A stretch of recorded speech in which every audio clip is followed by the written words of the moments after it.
ये क्या बनना चाहिए, है ना।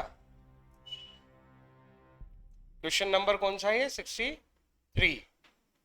तो क्वेश्चन में उसने सिर्फ हमसे इंटरेस्ट ऑन कैपिटल पूछा है, पर वो जिस हिसाब से इंफॉर्मेशन दे रहा है, बेसिकली वो भूल गया एक क्वेश्चन की लाइन लिखना कि इसकी एक सिंगल एडजस्टिंग एंट्री बता दो या रेक्टिफिकेशन बता दो, दोनों में से कुछ पूछना था उसे, क्योंकि उसने क्लियरली क्वेश्चन में ये बोला कि हम कुछ भूल गए।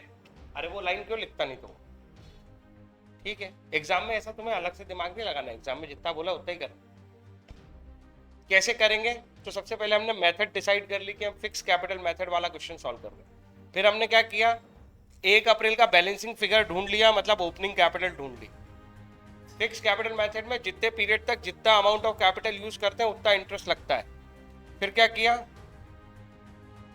जैसे ये 6 लाख था, 6 लाख 1 मंथ के लिए, फिर 120 ऐड हो गया तो 725 मंथ के लिए, और फिर 240 निकल गया तो 486 मंथ के लिए। इस तरीके से प्रॉपर पीरियड वाइज हमने उनका इंटरेस्ट निकाल लिया। तो इंटरेस्ट ऑन कैपिटल बेसिकली हमें ये देना था। अवेलेबल प्रॉफिट अपने पास 2,40,000 है, तो अपन आराम से इसको दे सकते हैं।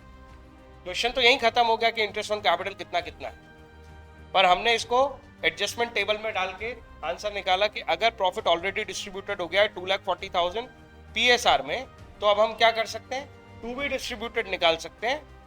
और वो जो टू बी डिस्ट्रीब्यूटेड है वो कैसे निकल गया, पहले इंटरेस्ट ऑन कैपिटल दे दिया 240 में से, उसके बाद जो रेसिड्यू बचा उसको पीएसआर में बांट दिया। तो बस जो हमारा एक सिंगल एडजस्टिंग एंट्री है वो 222 की हो जाएगी। कोई डाउट है क्या? चलो अब है ना, अगली लाइन ध्यान से देखना। देखो, जब हम फ्लक्चुएटिंग कैपिटल मेथड फॉलो करेंगे और यही क्वेश्चन होगा, तो इसमें additional capital, permanent withdrawal, drawing, सब तरह का डेटा था। हमने वही फिर से चेन बनाई, opening capital, additional capital, withdrawal, drawing भी हम ले आए, क्योंकि फ्लक्चुएटिंग कैपिटल में ड्राइंग भी इसी अकाउंट में इंपैक्ट डालता है, मतलब कैपिटल अकाउंट को कम या ज्यादा करता है। अब यहां पे मैं जानबूझ के इंटरेस्ट ऑन कैपिटल नहीं लाया, क्योंकि हम वो क्वेश्चन में साफ बोल रहा है कि हमने एक गलती करी है। हमने गलती ये करी है कि हमने डिविजिबल प्रॉफिट को सीधा बांट दिया है बिना इंटरेस्ट ऑन कैपिटल को कंसीडर किए, तो वो पूरा पीएसआर में बढ़ गया है। तो जो गलती की है उसी से तो हम रिवर्स जा पाएंगे। जब उसने बांटा ही नहीं है इंटरेस्ट ऑन कैपिटल और डिविजिबल प्रॉफिट, तो हम क्यों दोनों को कंसीडर कर सकते हैं। हम यही सोचेंगे कि हमारी बुक्स में हमने क्या किया होगा, 144 का एंट्री की होगी सिर्फ एक, वो ऐसा बाइफरकेट करके नहीं की होगी। आया समझ? इसीलिए सीधा डिविजिबल प्रॉफिट को रिवर्स कर दिया, ओपनिंग कैपिटल पे गए। फिर वही बात, क्या ओपनिंग कैपिटल पे यहाँ पे फ्लक्चुएटिंग कैपिटल है ये देख के मात्र ओपनिंग कैपिटल देख के सीधा 6% लगा दे पूरे साल के लिए, क्योंकि वो हमारी हैबिट में रहता है। ऐसा नहीं कर सकते। जब इंफॉर्मेशन में परमानेंट ड्राइंग और एडिशनल कैपिटल होगी तो वो वैसे ही बिहेव करेगी जैसे फिक्स में कर रही थी। तो वही जो ओपनिंग कैपिटल था वो केवल 1 महीने रहा, 1 मई को किसी ने विड्रॉल और एडिशनल कैपिटल के इंपैक्ट आ गए, इसलिए फिर आगे फिर 5 महीने तक रहा जो फिगर बना, वो फिर इंपैक्ट आ गए, फिर वो अगले 6 महीने तक रहा। तो हम सिमिलरली वैसे ही इंटरेस्ट निकालेंगे। एक पार्ट पे मैंने निकाल के दिखा दिया है, एक पार्ट पे अब तुम खुद निकालोगे, वो मैच हो जाएगा। और फिर एडजस्टिंग टेबल बना के अपने लिए सॉल्व कर लेना कॉन्फिडेंस के लिए कि अगर ये मेथड होती तो क्या एडजस्टिंग एंट्री होती, single adjusting entry. I hope ये क्वेश्चन क्लियर है। कोई डाउट है इसमें तो बताओ। क्वेश्चन रीड कर रहे हो कि नहीं कर रहे हो ढंग से? क्या क्या पता चला? पीएसआर है, कैपिटल अकाउंट जो है वो ओपनिंग है 140 और 120, वो कहां से पता चल गया? उसने वो ड्राइंग्स ड्यूरिंग द ईयर में 15-16 लिखा था, इससे पता चल गया। 1 अप्रैल 15 ओपनिंग कैपिटल्स के फिगर। फिक्स वर्ड यूज नहीं किया उसने, तो अभी हम कोई इमेजिनेशन नहीं बनाएंगे। अगर आखिर तक कुछ भी मेंशन नहीं करेगा तो हम इसको फ्लक्चुएटिंग ही मानेंगे, है ना। ये सब अंडरस्टैंडिंग से होता है, ये क्वेश्चन में लिखा नहीं होता। ये सब जो पीछे पढ़ के आ रहे हो उस एक्सपीरियंस से सीखोगे। आगे, both the amount were withdrawn on 1 January 2016। देखो कितना मजेदार बात, उसने डेट दे दी है। ड्राइंग की जब डेट दे देता है तो अगर इंटरेस्ट ऑन ड्राइंग की उसने बात की तो खुद को समझ में आना चाहिए। कैसे करोगे इंटरेस्ट ऑन ड्राइंग कैलकुलेट? 1 जनवरी से 31 मार्च केवल 3 महीने का लगेगा। यहाँ पे एवरेज ड्राइंग नहीं लग जाएगी 6 महीने की। आउटस्टैंडिंग पीरियड पता चल गया ना एग्जैक्ट हमको। वो तब लगाते हैं जब अज्यूम करना पड़ता है आउटस्टैंडिंग पीरियड पे कि पता नहीं कब की थी ड्राइंग, इसलिए अपन एवरेज लगाते हैं 0 + 12 मंथ डिवाइडेड बाय 2। यहाँ पे assumption की कोई जरूरत नहीं, उसने डेट दी है. It was subsequently found that the following items had been omitted while preparing the final account. उसने कहा हमने ये आइटम्स ओमिट कर दिए जब फाइनल अकाउंट बना रहे थे. मतलब क्या? ओमिट तो तब करोगे ना जब तुम्हें पे ड्यू थे ये. वो इनडायरेक्टली बोल रहा, कहीं क्वेश्चन में इसने ऐसा नहीं बोला कि डीड में ऐसा लिखा है. वो एक तरीका होता है बताने का, डीड में ऐसा लिखा था. इस बार उसने दूसरे तरीके से समझाया है कि डीड में ऐसा लिखा था. वो बोल रहा है कि ये चीज तुमने ओमिट कर दी है. अरे कोई ट्रांजेक्शन होगा वो ओमिट, अगर मैं कहता हूं कि पिछले साल किए थे ना हमने वो जर्नल एंट्री रेक्टिफिकेशन, बोले ये ओमिट हो गया. ओमिट हो गया मतलब उसको रिकॉर्ड करना था और तुमने नहीं किया, इसको ही बोलते हैं ना ओमिशन. तो वो यहां पे भी समझो, इंटरेस्ट ऑन कैपिटल देना था तभी वो ओमिट लिखेगा. आया समझ कि नहीं आया? नहीं तो इसमें यही घूमते रह जाओगे कि गलती कहां है. वो जब ये बोल रहा है कि following items had been omitted while preparing final account, अरे ये रेक्टिफिकेशन की लैंग्वेज है साफ कि आपने फाइनल अकाउंट बनाते समय ये ओमिट किए हैं. ओमिट करना गलतियां होती है ना, एरर होता है कि नहीं होता ओमिशन. हाँ, तो ये एरर है कि आपने ये दिया नहीं. तो देखो उसने कैसे घुमा के समझाया. उसने ये सब नहीं बोला कि पार्टनरशिप डीड में ये के हिसाब से ये देना था, तुमने नहीं दिया. एक तरीका होता है कम्युनिकेशन का. उसने दूसरा तरीका उठाया, उसने बोला ये ओमिट हो गया है.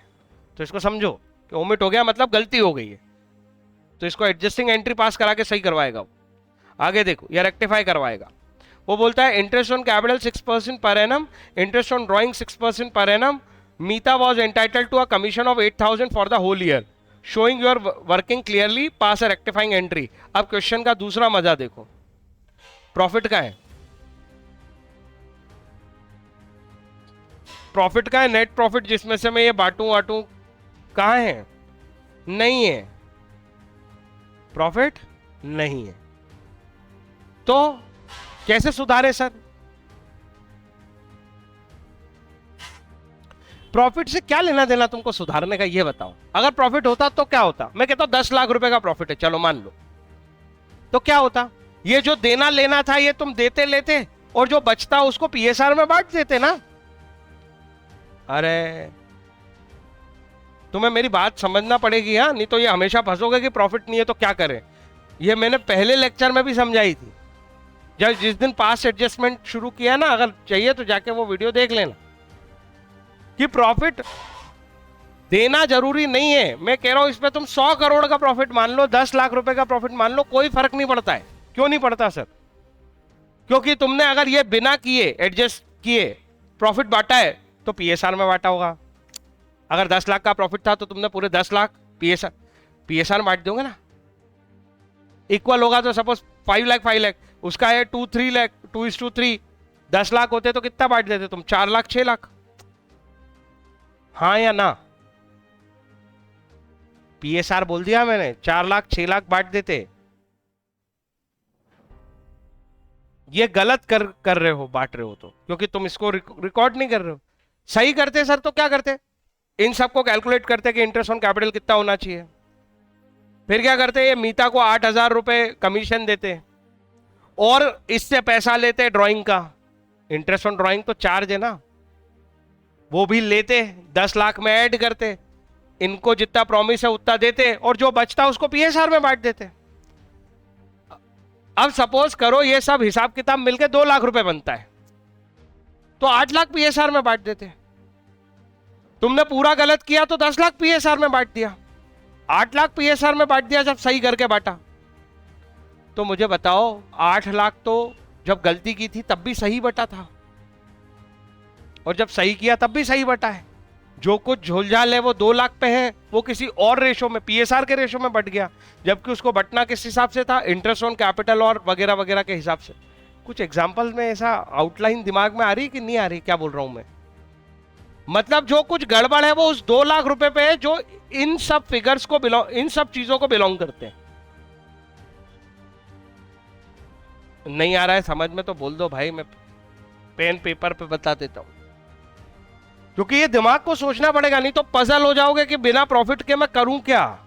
तो मैं कह रहा हूं प्रॉफिट होता भी तो क्या करते, सोच के देख लो. उसको प्रॉफिट देने की जरूरत ही नहीं है क्वेश्चन में. वो कह रहा है तुमने ये चीज ओमिट कर दी है, तो मतलब जो भी गड़बड़ हुआ है प्रॉफिट बटा है. देखो इतने अमाउंट का प्रॉफिट जो अभी हम कैलकुलेट करेंगे, उतने अमाउंट का प्रॉफिट गलत बटा है, उसको इन हिसाब से बटना चाहिए और वो पीएसआर में बटा होगा। ऐसा ऐसा सोच के एंट्री करते हैं। आई मेरी बात समझ? जब हम इन सब की वर्किंग करेंगे तो पता चल जाएगा कितने अमाउंट का प्रॉफिट हमने गलत सलत बांटा है। हेलो, ये दिमाग सोचेगा तभी कर पाएगा, है ना, उसके बिना होगा नहीं। चलो देखो अब